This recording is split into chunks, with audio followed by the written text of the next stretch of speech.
Hello, it's Vicar Ezekiel Grabau, and today is Holy Wednesday. As I've pointed out with the past couple of days, I'll point out to you that there are specific lectionary readings for each day of Holy Week, not just the big ones that we celebrate, Maundy, Thursday, Good Friday, Holy Saturday. And for today, the gospel reading is the Passion narrative from St. Luke, which is Luke chapter 22, verses 1 through chapter 23, verse 56. And you can find that written out in the front of your LSB on page 18 in Roman numerals.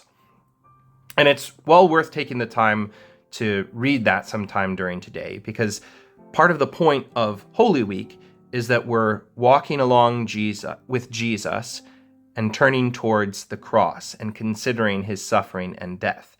And so this is something that's come into the tradition of the church, to read each of the gospel narratives throughout the week. And we're going to get John's gospel on Good Friday. Now, we're continuing on with our hymn, O Darkest Woe, LSB 448. Oh, but before we hear that stanza, that third stanza is what we're going to listen to, I'd like to point out to all of you that tonight we actually do have a service. We have a Holy Wednesday service at 7 o'clock. And this is going to be a wonderful little service. It's going to be a divine service, so we'll have Holy Communion. And we're also going to hear a few things that we haven't heard before and that we have heard before. So one, we're not going to hear that reading from Luke. I'm encouraging you to read that on your own, because we're going to hear the alternative from John, which all the readings from John, there have been alternatives below those passion readings, and all of those have been Jesus preparing his disciples for his death. And so this is going to be a wonderful gospel that we're going to hear preached on. But we're also going to hear something very familiar tonight, namely one of the hymns that we sang through and studied, and that would be, O dearest Jesus, what law hast thou broken? You'll remember that's the really long one that was 15 stanzas long. And we're going to sing that as our Holy Communion distribution hymn. And I say distribution hymn singular because that's going to be our whole distribution. And I believe Rhonda's plan is to sort of break that up into sections where we'll sing a little bit of it and then maybe take an interlude where she'll just play or there'll be silence, and then we'll come right back into it and sing a little bit more of the hymn. But I'm really excited for that, because I've never actually sung in a whole congregation the whole thing through, and I'm really excited to hear that sung by the congregation. So I'm really looking forward to that. But it's going to be a lovely, lovely service. And each of the days of Holy Week, I'm going to point out the services that we have, starting with tonight, where we have a service at 7 o'clock. But I've talked about other things long enough. Let's get into this hymn and listen to stanza 3.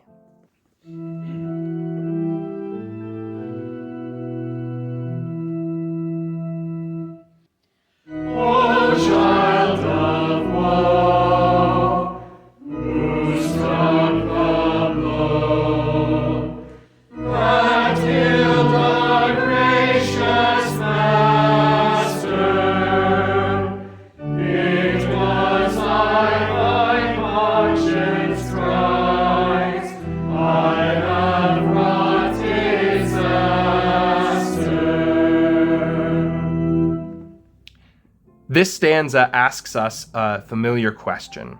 It's come up in several of our Lenten hymns and comes up often in Lenten hymns in general. Why exactly does Jesus have to die?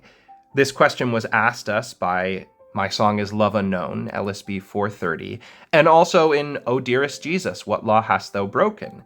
And so we've heard this kind of question being asked, but in this hymn, in keeping with its sort of off-puttingness, here it is more direct. It's not a question of why did this happen, but who did it? Who is at fault? There's no room left for it to be an accident or anything like that. The blame is squarely to be placed on someone's shoulders. Let's read those lines. O child of woe, who struck the blow that killed our gracious master. So this hymn is really interesting, because a lot of times we have hymns directed towards Jesus in Lent, where we're considering what he's done, or hymns that are sort of directed as if we're sort of standing on a soapbox and speaking to the congregation. This hymn does something interesting, which is it addresses us. So even as we're singing the hymn, we're sort of talking to ourselves, we're dialoguing to ourselves. Or maybe another way to see it is the poem is talking to us, and we're just saying the words. So it has this vocative. So this first line, rather than being an exclamation like the past few, is actually a vocative. So it's a vocative is a grammatical term that it's calling someone out. It's saying someone's name to get their attention. So this hymn is calling us child of woe. And calling us that is sort of giving us the answer to the question before we've even gotten to the part of the stanza where we get the answer.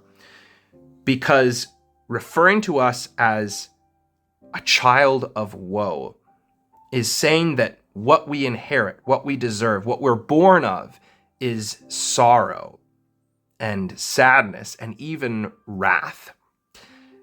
It sort of reminds me of Ephesians chapter 2. These are the first two verses of Ephesians chapter 2.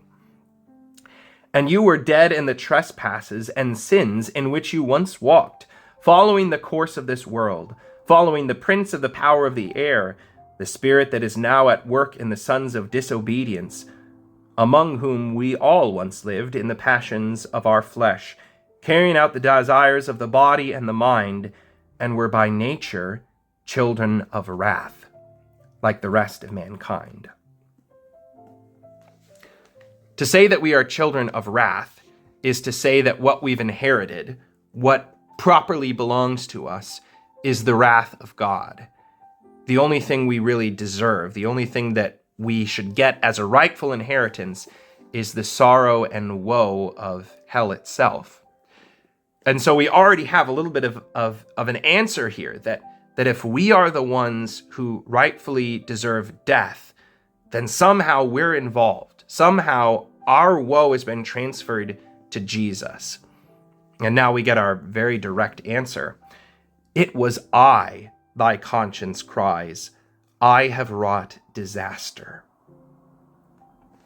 So I've talked several times about how these hymns tend to sort of draw us up into this confession. They give us these words to say so that we know and understand how deep the depravity of our hearts are. And this hymn is the most direct about literally saying, this is what your heart should say. This is what your conscience should say. If you understand rightly what it is that Jesus has suffered, then you should say that it was me. It was my fault that Jesus died. But there's something logically in us that rebels at this thought.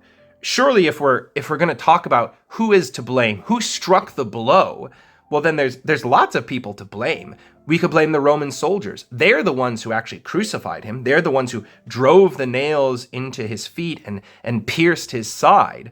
Or we could say Pilate, because Pilate was the one who gave the order that the Roman soldiers should do that.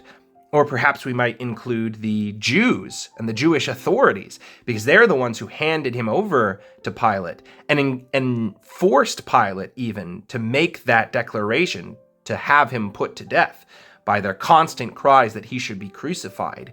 It was them that decided that he was a man deserving death. But then we would also have to implicate Judas and even the other disciples, because it's Judas who betrays him, who gives him up into the hands of those Jewish authorities, who then hand him over to the Romans. And even his disciples are implicated because they deny him and abandon him and allow him to suffer and die. There's plenty of people historically to blame for Jesus' death that aren't us. But that's not what Isaiah calls us to understand about the death of Jesus. In Isaiah chapter 53, he talks about how our transgressions, all of our transgressions, have been laid upon him, how he was crushed for our iniquities. So the real thing that killed Jesus wasn't those Roman soldiers, wasn't those Jewish authorities, wasn't even Judas and the disciples, but our sin placed upon his shoulders. It was our sin that caused his death, placed upon him. Like we talked about with our last stanza, this leaves us in a place of great darkness and despair, to consider the fact that it really is our fault that Jesus died. If we say our God is dead, this is the language of nihilism. Our God is dead and we have killed him. That's the language of nihilism, of hopelessness, of emptiness, of nothingness. And it's important for us to sit there for a moment and to realize exactly what's going on here and exactly the kind of darkness that we're sitting here on Good Friday, seeing his burial. Again, we're in the midst of the scene of Jesus' burial and this hopelessness. It's good for us to consider this hopelessness, but not to live in it. Because the hope that we have is in the fact that this death is a willing death, a death that he suffered for our sakes. Though we made ourselves enemies of God, though we have sinned, the language of our hymn, "O dearest Jesus," that we're going to get to hear tonight, that while thou were dying, I was trying all kinds of transgressions. We're off over here doing all that we want to do, abandoning God, seeking our own desires, making idols out of ourselves and money and anything else we can find. Jesus still willingly dies for us and still suffers for our sake to freely offer us life. Remember that when we hear about being dead in trespasses, as we heard from St. Paul in Ephesians chapter 2, remember also what we heard following those verses and in our previous stanza. I'm going to read also from the next couple of verses here. But God, being rich in mercy, because of the great love with which he loved us, even when we were dead in our trespasses, made us alive together with Christ. By grace you have been saved. So though we are dead, God gives us life again. And it's because of this death, it's because Jesus has died that we have life. So it's good for us to dwell in this moment, to realize, to weigh the awful load that Jesus bore. Again, to borrow some language from one of our earlier hymns. But it's also important for us to understand why that awful load was taken upon his shoulders. He did it for our salvation, so that we might have a place in life eternal, so that we might have life eternal. But we're going to continue considering this sort of bittersweetness for a bit longer, for a couple more days, as we continue through this hymn. God's blessings.